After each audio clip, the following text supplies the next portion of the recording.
നമ്മളൊരു ജ്യൂസ് അടിക്കാൻ പോവാണേ. നമുക്ക് ഷുഗറിന്, കൊളസ്ട്രോളിന് ഇതെല്ലാത്തിനും നല്ലതാണ് ഇത്. ബീറ്റ്റൂട്ട്, ക്യാരറ്റ്, ഇഞ്ചി, വെള്ളരിക്ക, നാരങ്ങ, ആപ്പിള് ഇത്രയും കൂട്ടിയുള്ള ഒരു ജ്യൂസാണ് അടിക്കാൻ പോണത്. എല്ലാവരും ഇതുപോലത്തെ ജ്യൂസ് അടിച്ച് കുടിച്ച് നോക്കണം, നല്ലതാണ്. ഇതിൽ ഉപ്പ പഞ്ചസാര ഒന്നും ചേർക്കില്ല, വെറുതെ അടിച്ച് കുറച്ച് വെള്ളം, ചൂടാറിയ വെള്ളം, തണുത്ത വെള്ളം കുറച്ച് ഒഴിച്ചിട്ട് അടിക്കണം. അപ്പോഴാണ് നല്ല ലൂസായി നമുക്ക് കുടിക്കാനൊന്നും ഒരു ബുദ്ധിമുട്ടുമില്ല. ആർക്ക് വേണോ കുടിക്കാം. ഏറ്റവും നല്ല ഔഷധമാണിത്. മരുന്നിൻ്റെ ഗുണങ്ങൾ അത്രയ്ക്കും നല്ലതാണ്. ഷുഗർ ഉള്ളവർക്കൊക്കെ നല്ലതാണ്. പിന്നെ നമ്മളെ വയറ്റിലെ കൊഴുപ്പ് ഇങ്ങനെയൊക്കെയുള്ള ഇതെല്ലാം അലിയും.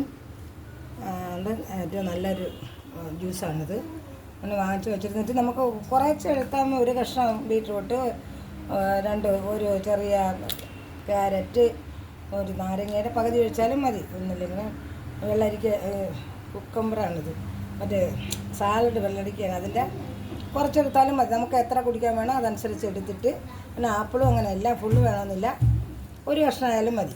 എല്ലാം കൂടി ഇട്ടിട്ടാണ് അടിക്കുന്നത്. പിന്നെ ഇഞ്ചി നമുക്ക് ഗ്യാസൊന്നും ഉണ്ടാകാതിരിക്കാനാണ് ഇഞ്ചിയുടെ ഗുണങ്ങളും ഭയങ്കരമാണല്ലോ എല്ലാത്തിനും. എല്ലാം കൂടി ഇട്ട് അടിച്ചാണ് ഈ ജ്യൂസ് ഉണ്ടാക്കി കുടിക്കണം. വേറെ വീട്ടിലാണ് കുടിക്കാനുള്ളത്. ഞങ്ങളിതിപ്പം 11 മണിയായിട്ടേ ഇത് കുടിക്കുകയുള്ളൂ. കാപ്പി എല്ലാം കൂടി കഴിഞ്ഞുകൊണ്ട് 11 മണിയായി. അപ്പോൾ നമ്മൾ വേറൊക്കെ കുറേ ഇതാണ്. രാവിലെ വേറെ വീട്ടിൽ കുടിച്ചാൽ ഏറ്റവും നല്ലതാണ്. നമ്മളല്ലെങ്കിലും വേറെ വീട്ടിലല്ല കുടിക്കുന്നത്. 10-11 മണിയൊക്കെ ആകുമ്പോഴാണ് ഇത് കുടിക്കുന്നത്. എല്ലാവരും ചെയ്ത് നോക്കണം കേട്ടോ മക്കളെ എല്ലാവരും ചെയ്ത് കുടിച്ച് നോക്കണം. വീട്ടിൽ നിൽക്കുമ്പോഴെങ്കിലുമൊക്കെ ഇങ്ങനെ വാങ്ങിച്ചുകൊണ്ട് വെച്ച്, നമ്മൾ കടയിൽ നിന്നൊക്കെ വാങ്ങിച്ച് കുടിക്കുന്നേക്കാൾ എത്രയോ ബെസ്റ്റാണ് നമ്മളിങ്ങനെ വീട്ടിൽ വാങ്ങിച്ച് വെച്ച് കുടിക്കുന്നത്.